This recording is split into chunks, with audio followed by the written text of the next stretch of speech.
Olá António. Olá Rui. Já é o episódio 3, no último episódio tivemos uma entrevista. Verdade. E nestes dias eu estive a acompanhar assim, de forma muito ligeira, e achei que seria um bom tema para nós explorarmos aqui, que é a questão dos Wall Street Bets, que nós no outro episódio, no episódio 1, falámos um bocadinho, mas eu percebi que aquilo é mais complexo e que aquilo se tem estado a desenrolar, e eu queria entender um bocadinho o que é que aquilo é e de que forma é que eles estão a jogar com os valores, não é? Ok, eu acho excelente, acho que é um exemplo espetacular para o momento que estamos a viver em termos de criptomoedas, porque na verdade isto é tudo sobre pessoas no fim, e é muito interessante contrastarmos uma coisa e outra e olharmos para as criptomoedas à luz daquilo que está a acontecer no Wall Street Bets e portanto na Bolsa de Nova Iorque.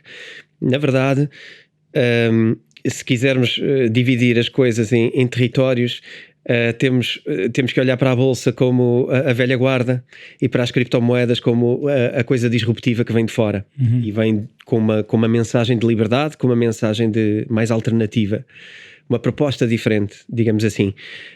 O Wall Street Bets é muito giro porque, na verdade, mexe aqui com muita coisa e não é difícil fazer uma ponte entre Wall Street Bets, mentalidade millennium, de liberdade e de inconformismo, com se calhar algumas coisas que podemos encontrar em comum nas criptomoedas. Mas para chegar lá eu vou fazer um processo mais atrás, Sim. mais lento. Não é de certeza novidade para ninguém, até para quem vê este podcast também já procurará alguma coisa. Não é novidade para ninguém que o sistema financeiro é um sistema bastante hermético, muito Sim. fechado, onde tu tens uma relação muitas vezes demasiado promíscua entre bancos e governos.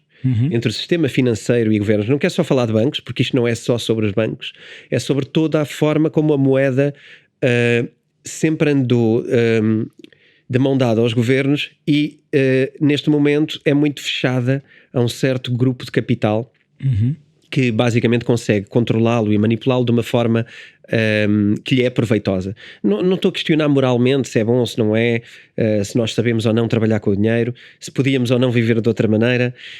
Estou só a dizer o que é que temos que constatar que é uma realidade. Se eu quiser fazer um banco, eu não consigo fazer um banco. Mas se eu quiser fazer uma mercearia, eu consigo fazer uma mercearia. Portanto, está claro que o sistema é muito pouco permissivo relativamente a players novos. O que está a acontecer neste momento é que as criptomoedas entram como um player que quer concorrer na parte financeira, de serviços financeiros e de moeda, mas o Wall Street Bets e outras coisas como tais, e Twitters e outras quantidades de gente que consegue reunir à sua volta muitos seguidores, competem como utilização do sistema financeiro a seu belo prazer. Mas como é que eles o fazem? É isso que eu também queria perceber, que é, aquilo é um grupo de pessoas que decidem o quê? Eles, pelo que eu percebi, tem a ver com a GameStop, que é uma cadeia de lojas nos Estados Unidos, e o negociar nas ações daquela empresa, mas eu não percebi muito bem o resto. Certo, então, explicando a parte do que está a levantar esta polémica, Wall Street Bets existe há alguns anos, vários anos. Aliás, o fundador do Wall Street Bets já não está no grupo. É uma história que também foi mais expulso do que desertou. Mas é uma história que também dá pano para mangas, é também meio romance, mas na verdade é uma pessoa que já não faz parte do Wall Street Bets. Mas é preciso perceber o que é o Wall Street Bets.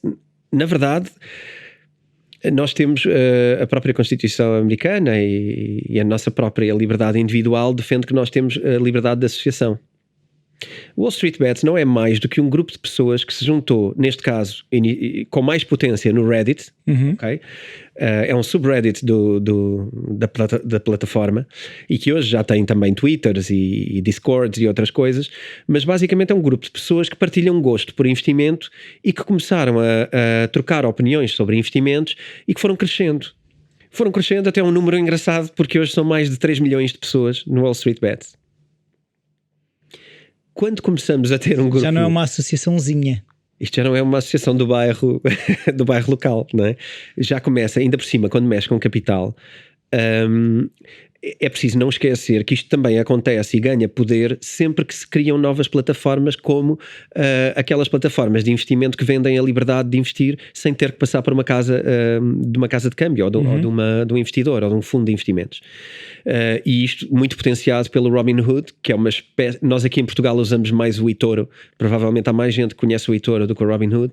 Robinhood é uma versão parecida com o eToro, que basicamente permite ao investidor... Mas é um site, certo? É um site, é uma plataforma de investimentos que, em vez de negociarmos no banco, e vamos ao nosso banco tradicional e para executar uma ordem de transferência temos que pagar uma fee, o Robinhood e o eToro vendem-nos a ideia de que não pagamos fees, ok? Nós podemos comprar e vender ações sem pagar fees. Podemos falar sobre isto não é bem assim. Isto obviamente não é bem assim, ninguém trabalha de graça, não é? Mas isto funciona muito bem para a cabeça das pessoas. Funciona muito bem nós acharmos que compramos e vendemos ações mais baratas. Elas podem ou não sair mais caras. Podemos falar sobre como é que se comparam com os bancos. Agora, a verdade é que está à distância de um clique, ok? Está à distância de um clique. No fim do dia, partilha-te os teus ganhos. Se tu queres partilhar...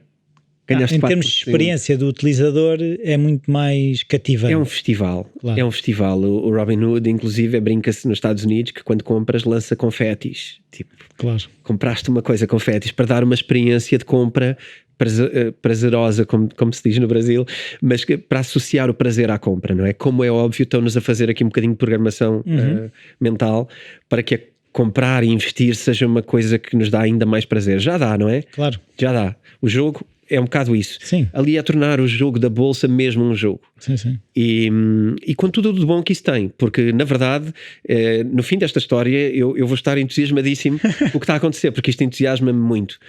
Eu acho muito bom a experiência que está a passar, mas põe muita coisa em causa pelo caminho. Claro. E aqui temos de repente startups que prometem às pessoas compras rápidas, compras de investimentos que elas antes não tinham acesso, ETFs, alavancagem. Estamos a falar de uma data de instrumentos financeiros que para nós tinham que ser conversadas com o nosso gestor de conta, e tudo isto era lento, chato, cheio de documentos, e passou a ser extremamente rápido e à distância de um clique.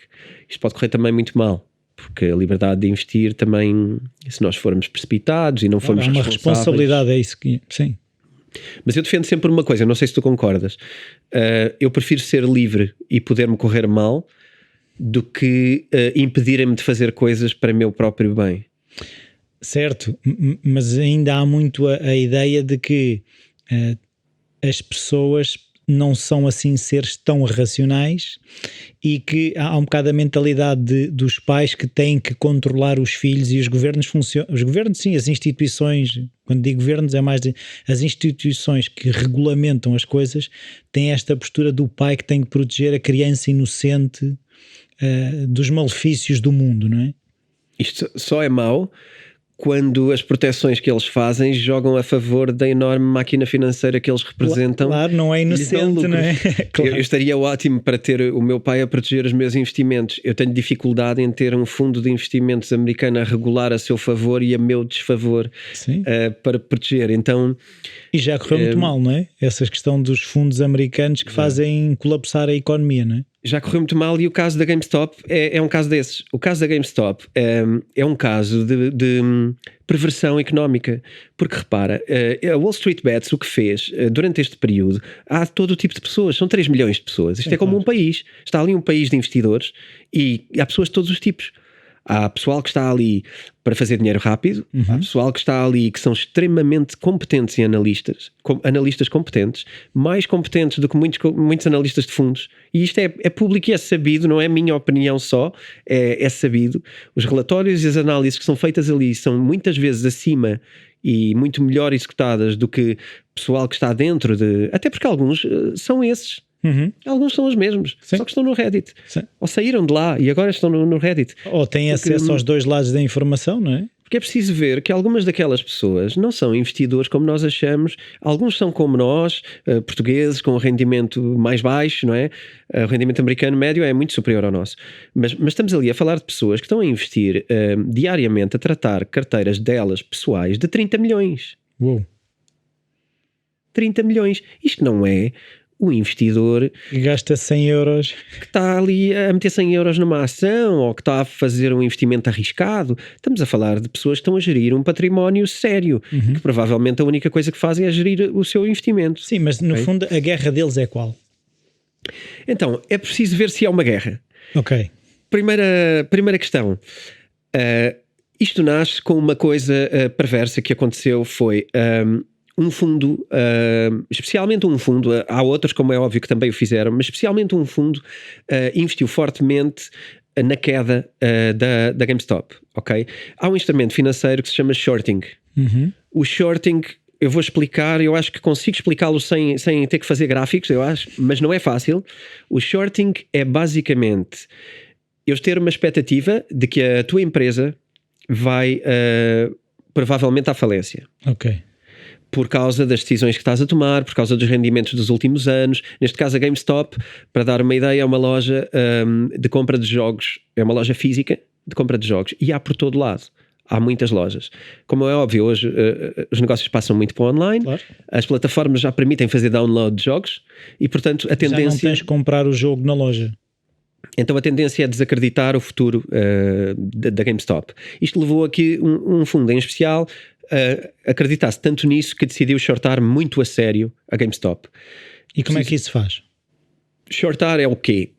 É eu pegar em ações que não tenho dessa empresa. Portanto, tu tens a GameStop.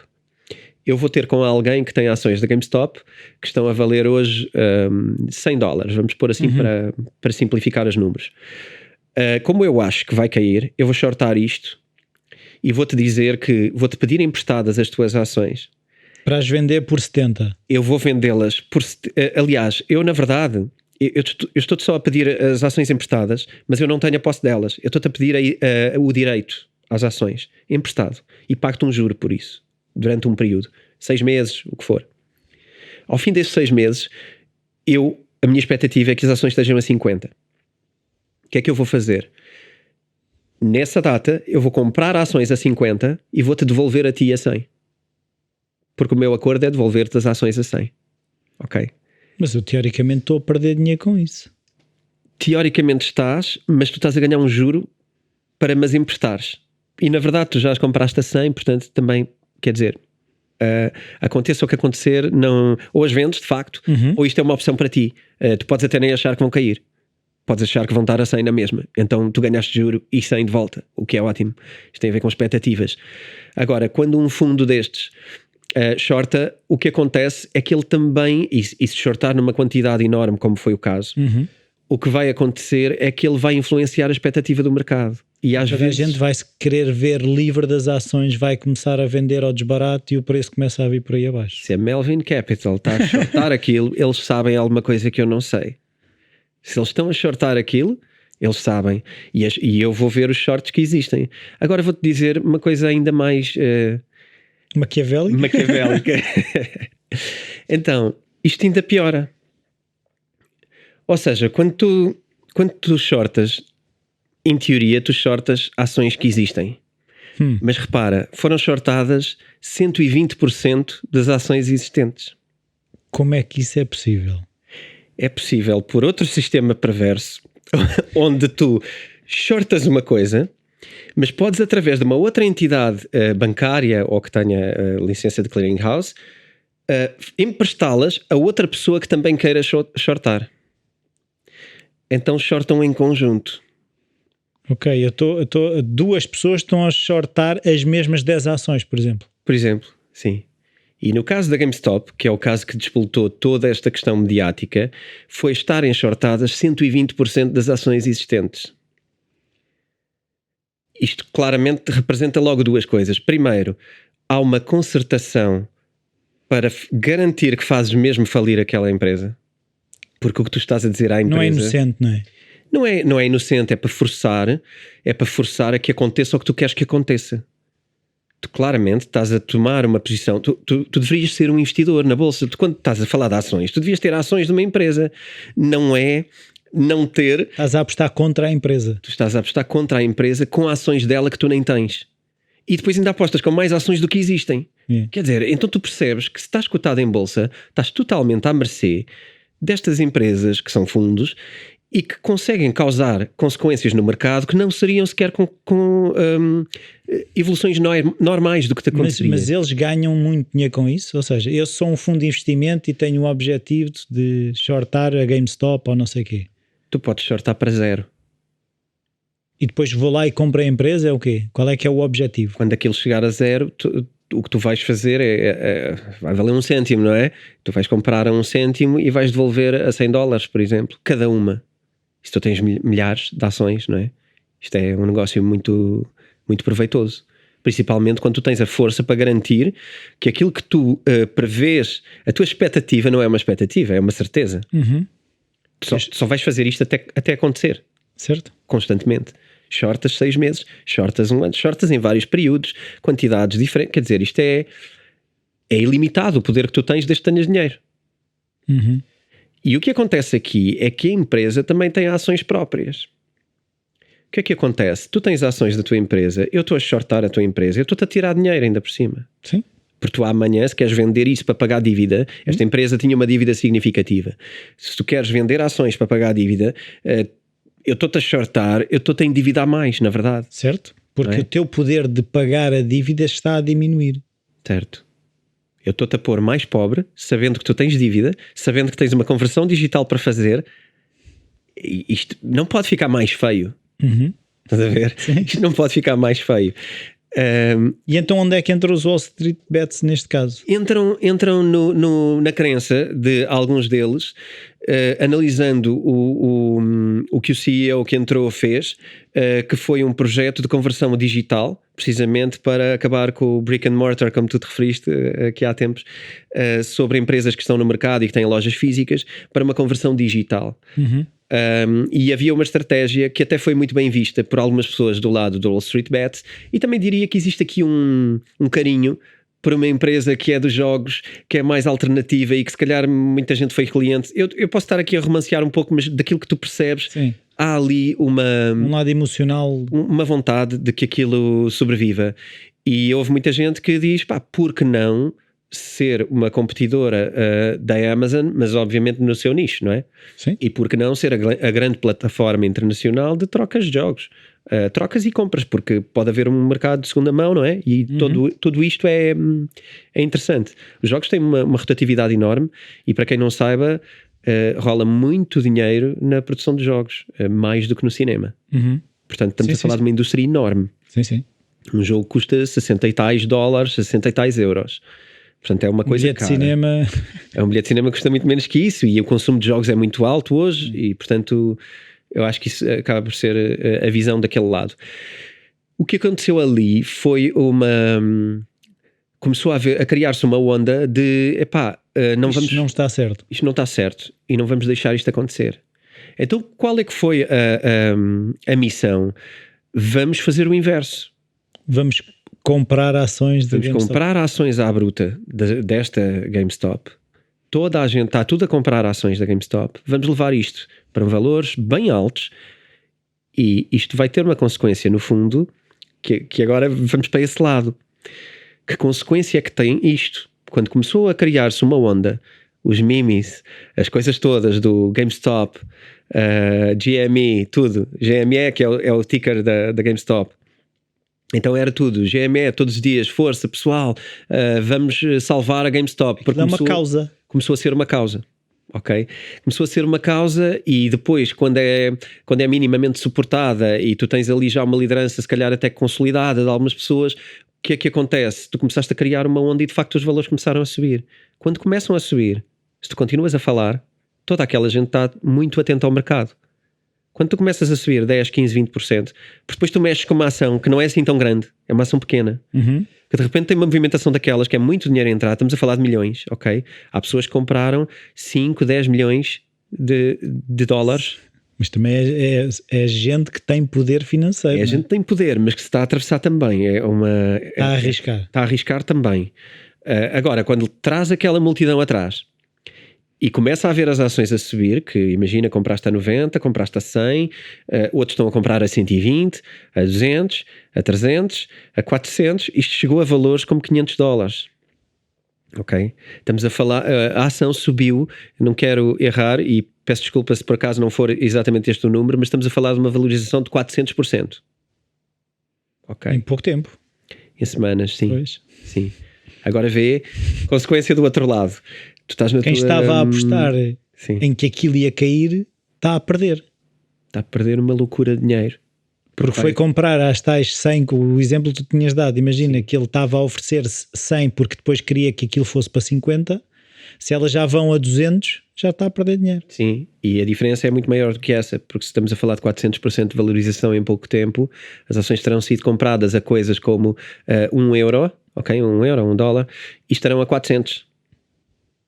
Agora vê, vão ter, chegando o prazo, têm que comprar a 400 para devolver a 1, cada uma delas. Milhares de ações. Isto põe em risco a sobrevivência do próprio fundo.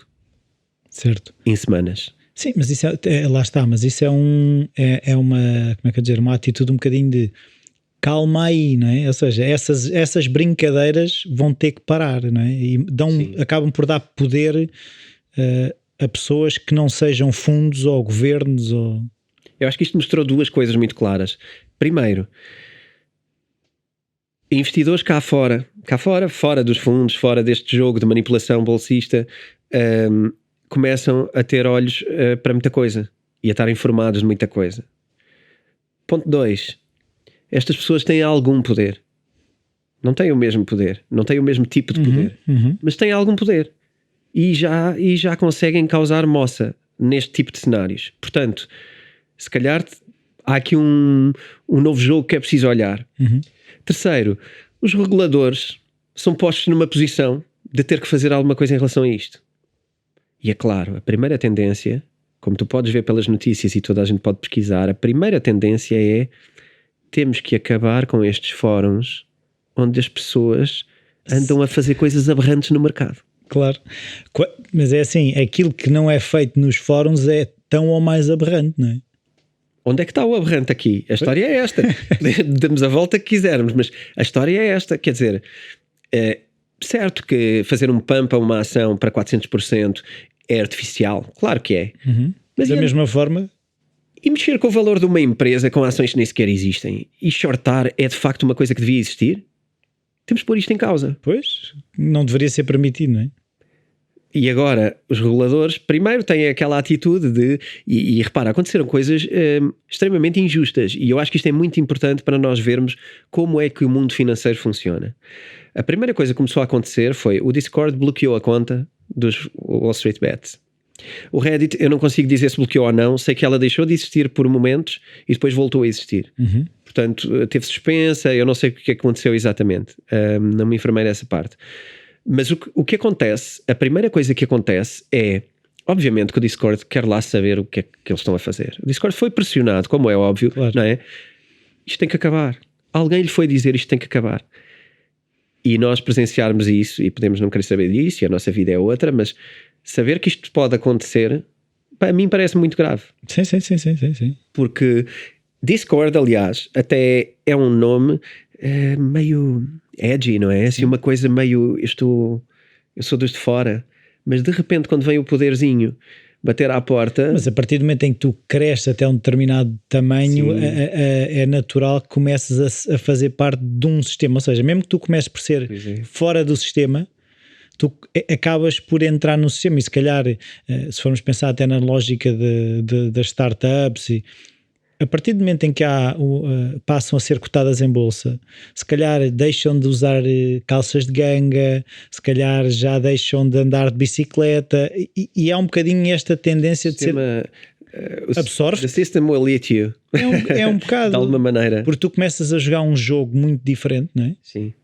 E é um jogo se calhar, e eu por acaso agora estava-me a lembrar do Mitch Joel, não tem nada a ver, mas tem a ver que é, quando ele vendeu a empresa dele por 100 milhões de dólares, ele diz, aquilo que lhe deu mais gozo foi ir à venda da empresa por 100 milhões de dólares da mesma maneira que ele sempre se vestiu. E ele saber que não tinha que mudar de roupa e que ele não tinha mudado como pessoa por ter vendido a empresa por aqueles valores, não é? Este episódio é patrocinado pela editora Self, onde podem encontrar livros sobre como investir, day trading e o livro do António, Bitcoin. Os ouvintes do Bitcoin Talks têm um desconto extra de 15% em todo o site. Basta irem a www.vidaself.com e usar o código Bitcoin Talks. Repito, basta irem a vidaself.com e usar o código Bitcoin Talks. Giro falares de valores, porque esta história não acaba aqui. Eu concordo muito com isso, mas há uma coisa que eu ainda queria fazer um atrás engraçado. Ainda no outro dia estávamos a falar de marca e autenticidade. E quando tu és o Discord e queres representar alguma coisa, eu acho que se esqueceram da marca que querem, parece-me. Não sei. Também não conheço a história profundamente do Discord e, portanto, estou só a fazer uma análise um bocadinho à ideia que Sim, fica. mas está muito ligado ao gaming e essas coisas, sim. Sim.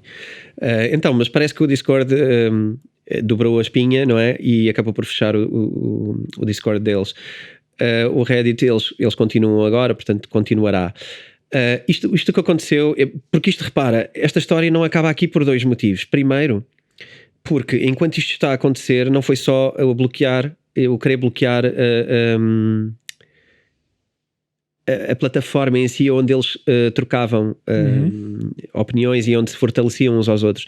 Foi também tu teres a Robinhood, que falámos há pouco, a bloquear a compra das ações. Isso depois já é mais complicado. É mais complicado porque isto ainda complica mais. Queres ver? Repara, a Robinhood também tem um nome.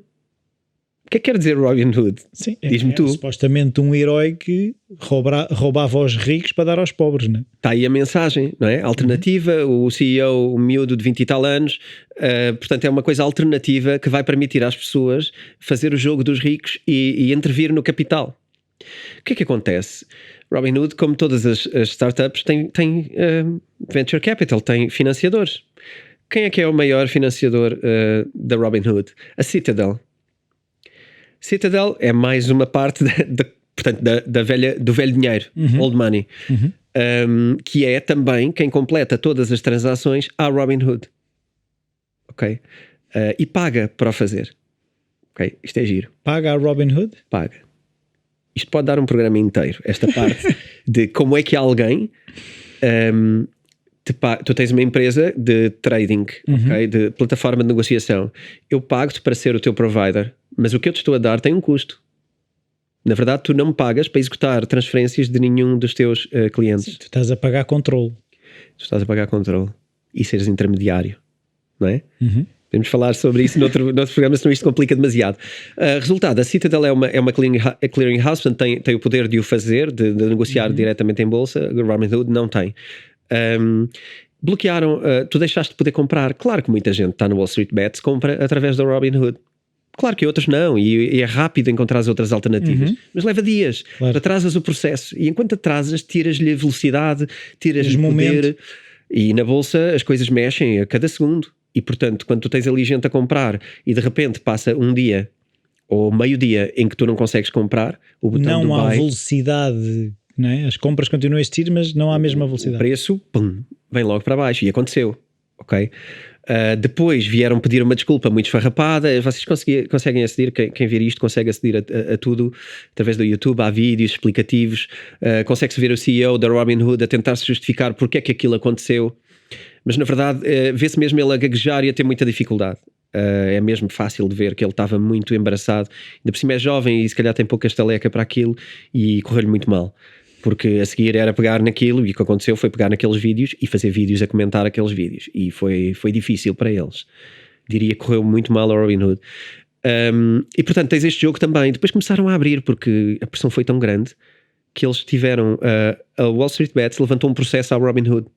Mas a Wall Street Bets já consegue levantar processo? Ou seja, como um grupo de pessoas... Sim, nos Estados Unidos tu tens uma coisa muito gira, que aqui em Portugal não tens uma figura que é a associação para levantar uma causa contra uma empresa ou contra alguém. Quando tu tens muita gente que se queixa da mesma coisa, tu consegues fazer... Isto há um nome e agora está-me a falhar, mas é um lawsuit junto de várias pessoas contra. People against não sei o quê. E neste caso são uma quantidade de pessoas que se juntaram para um processo.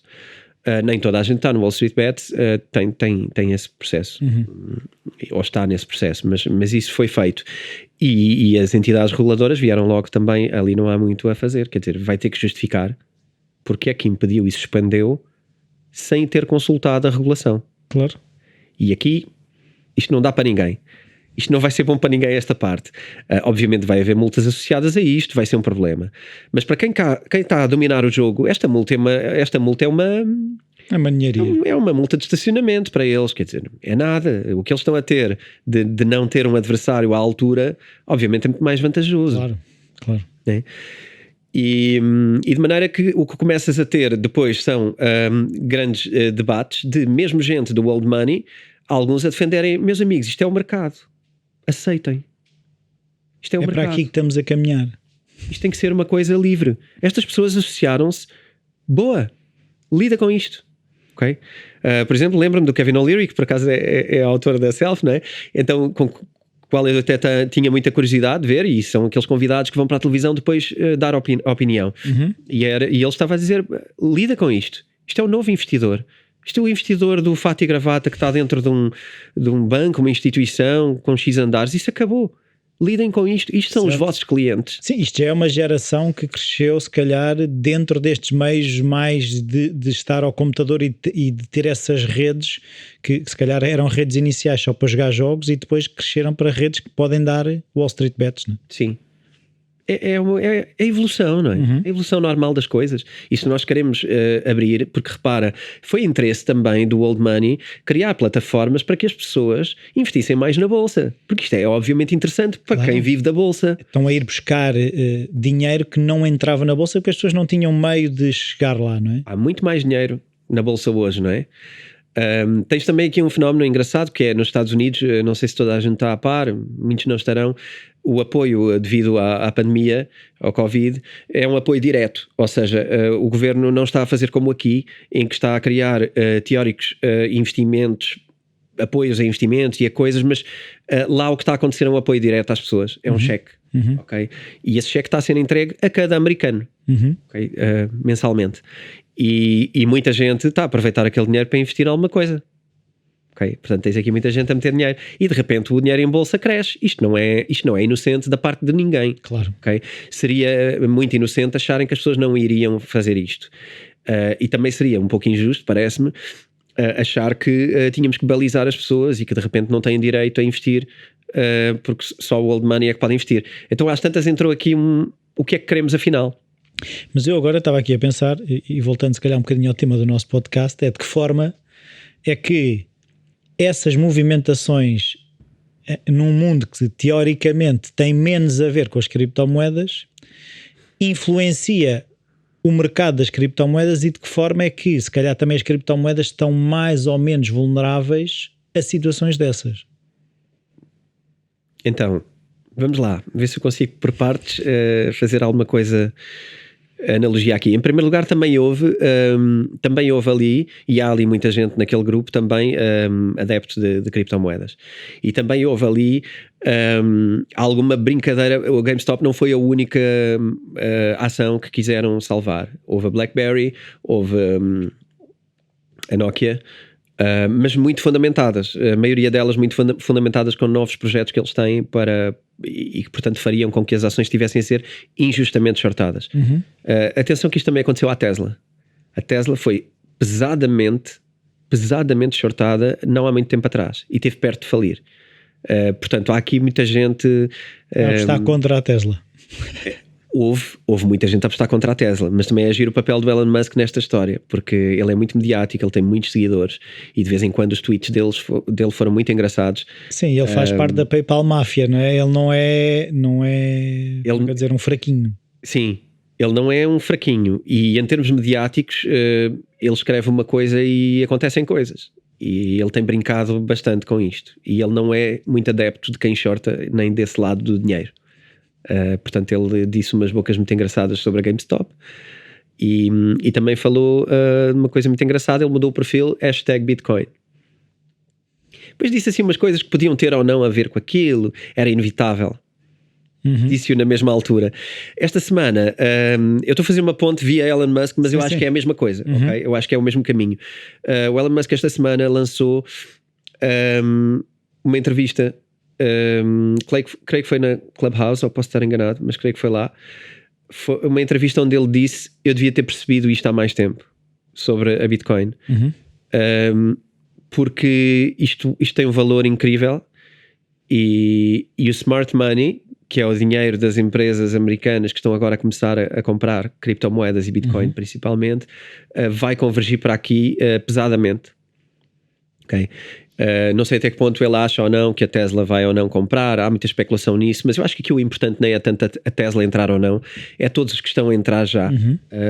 Há muita empresa a entrar com cash, dinheiro, existências, disponibilidades para criptomoedas e maioritariamente a Bitcoin. O que é que acontece aqui? Isto assemelha-se o que se passou em Wall Street Bets versus Old Money, passa-se em criptomoedas versus Old Money. É o quê? É um jogo do ataque. Tu só vês notícias, tu só vês líderes de bancos mundiais a dizerem mal de criptomoedas, a dizerem mal da Bitcoin, a dizerem que ela não tem valor, a dizer que ela vai destruir as pessoas, a dizer que ela é corrupta, a dizer que ela só serve para traficantes e para lavar dinheiro, né? E portanto tu tens esse ataque constante, a mesma coisa que também tentaram fazer com Wall Street Bet. E também tens gente que acredita que é ali que está valor, independentemente de a regulamentação achar A ou B, independentemente do o dinheiro dos fundos achar A ou B. Tu tens pessoas que conseguem perceber e reconhecer valor ali, acreditam que o sistema financeiro, basicamente o valor da moeda, não está a jogar a favor delas, das suas poupanças, do seu futuro. Acreditam que as leis criadas são injustas, porque tratam a dois níveis, pessoas diferentes, fundos, portanto o big money e os pequenos investidores. Então percebem, aqui pode estar uma alternativa para eu não estar cativo de um sistema do qual eu não acredito, ou que eu acho que não se está a comportar bem comigo. E eu acho que é uma analogia por aí, porque tu tens a Bitcoin a ganhar valor. A Bitcoin começou a valer muito menos do que $1. Hoje está a valer 37 mil. Ok? Isto quer dizer alguma coisa. Não venham dizer só que é uma pirâmide. Quando as empresas americanas estão a meter aqui dinheiro a sério, quando tu tens fundos americanos que estão a comprar 600 milhões em Bitcoin, estas empresas estão a cair na conversa da pirâmide, de algum Zezinho da internet. Não me parece que é mesmo por aí. Sim, não é um jogo, ou seja, quando entram esses valores e essas empresas, não é um jogo que eles estão a jogar, não é? Não, o que eles estão a fazer é um negócio muito sério. São fundos que até já existiam e que agora querem negociar criptomoedas porque sabem que é um asset, sabem que é um bem que as pessoas querem. E se as pessoas querem, aqui também há aquela ideia do ser um bocado vendido, não é? Sim. Então se as pessoas querem isto, vamos dar isto, não é? E já estão a criar formas de o darem através de trusts, fundos, que são compostos por Bitcoin e etc. O que eles fazem é comprar fundos e depois vendem às pessoas como poupança. Como poupança reforma. Sim, ou seja, já faz parte, mas se calhar são, como é que eu dizer, são fundos que já têm um bocadinho de tudo, não é? Ou são só fundos de criptomoedas? Não, mas há um foco muito grande de alguns fundos tentarem até intitular-se como os fundos das criptomoedas, que são os primeiros a chegar. Também tiveste esta semana uma apresentação da MicroStrategy, que é mais um dos fundos e é responsável até por uma subida do valor, porque isto depois acontece assim. Repara, ali tiveste o Wall Street Bet a dizer que GameStop tem valor, vamos fazer isto, até com uma moral por trás. Na Bitcoin tu tens alguns fundos que têm todo o interesse em fazer pump às criptomoedas também. Okay? Já tens empresas primeiro com compras muito grandes e segundo que estão a fazer apresentações a clientes de 2 e 3 horas de duração com toda a credibilização porque é que a Bitcoin faz sentido. Ok. Isto já não é... Sim, ou seja, é um bocadinho o que falámos, que eu tenho ideia de termos falado também no primeiro episódio desta temporada, que foi o tipo de pessoas e o número de pessoas que já vêm ser advogado ou que já fala da Bitcoin, já dá uma credibilidade que se calhar já não é tão obscura e já não é aquela coisa, não é uma brincadeira como tu também já disseste, que não é uma brincadeira que alguém está no computador ali a fazer um brinquedo, um jogo, não é? Sim, tu tens agora às vezes é triste que seja assim, por um lado. Por outro lado é compreensível, porque nós temos referências, não é? Temos pessoas que são referências para nós. E muita gente até poderá achar aquilo engraçado ou saber alguma coisa, mas se calhar só vai mesmo lá e só vai mesmo comprar quando vê uma referência que era uma referência para ela, dizer, não, eu também confio nisto. E é aí que nós todos vamos entrando nessa coisa, não é? Quando vem alguém de um lado inesperado dizer-nos, falar-nos de dinheiro, nós não achamos que essa pessoa percebe de dinheiro. Claro. Quando vem alguém do sistema do dinheiro dizer, isto de facto há aqui qualquer coisa com valor, então nós pensamos, ok, então o pessoal do dinheiro também já reconhece o valor, então se calhar... Certo, e eu agora estava a pensar até na questão de quando tu tens que ele é entendido como um visionário, alguém que consegue ver para além, como o Elon Musk, e se tu dizes, ele que vai ao futuro ver, já acredita, ele se tem essa visão, é bom que eu comece a acreditar, não é? Pois, porque estamos habituados e lá está o bom e o mau do sistema e das informações balizadas. Nos Estados Unidos os canais televisivos são muito políticos, ok? Nós aqui também são, mas passa mais... Se calhar é menos óbvio. É menos óbvio. Pronto, será menos óbvio, mas é assim que funciona. E quando tu tiveste a comunicação a criar um herói, que foi o Elon Musk... Sim. Com o SpaceX e a Tesla e... Também tens depois o dia em que o herói pode dizer alguma coisa que até pode não te convir assim, pode não ser tão conveniente, não é? Para ti, e eu acho que o Elon Musk falar sobre criptomoedas ou Bitcoin desta maneira, para mim até é um bocado inesperado, até porque eu sempre achei que ele tinha uma vontade muito grande de não querer falar nisto. Por quê? Porque não sei, sabes que no início houve um período em que achou-se que o Elon Musk era o Satoshi Nakamoto. Ok? Se calhar faria muito sentido. Repara, ele esteve envolvido na criação do PayPal, já era uma moeda alternativa, um sistema de pagamentos alternativo. Ele antes já tinha tido uma empresa de pagamentos, fazia sentido. Também era para mim um bocadinho triste, porque quer dizer, tudo que se inventa de bom agora vem daquele homem. Eu fiquei um bocado... também ficava um bocado triste se fosse ele. Ele disse que não era ele e não quis falar, nunca se alongou muito. Este ano ele está super participativo sobre isso, e esta entrevista foi a única e a primeira vez, eu acho que ele foi muito claro. Aliás, ele disse, eu já devia ter percebido isto há mais tempo. E isto é a melhor, mas eu também consigo. Sim, mas eu consigo ver, ele não teve propriamente a dormir, ele esteve ocupado com outras coisas e se calhar o foco não lhe permitia se calhar estar a olhar para a Bitcoin e para as criptomoedas da mesma forma. Acredito que sim, e também acredito outra coisa, era preciso romper aqui um percurso. Era preciso romper... Desligar do dinheiro, é isso? Era preciso romper o tempo de sobrevivência, era preciso aguentar os ataques que aconteceram, quer mediáticos, quer da grande finança.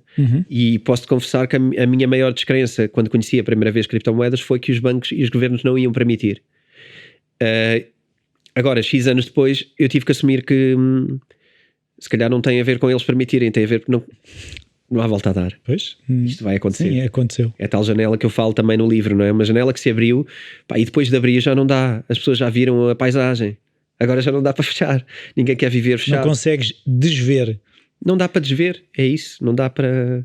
Então, acho que é assim. Eu acho que o percurso dele e inclusivamente o Wall Street Bet são uma prova, para mim, bastante cabal de que as criptomoedas estão num momento muito dourado no que diz respeito ao futuro próximo.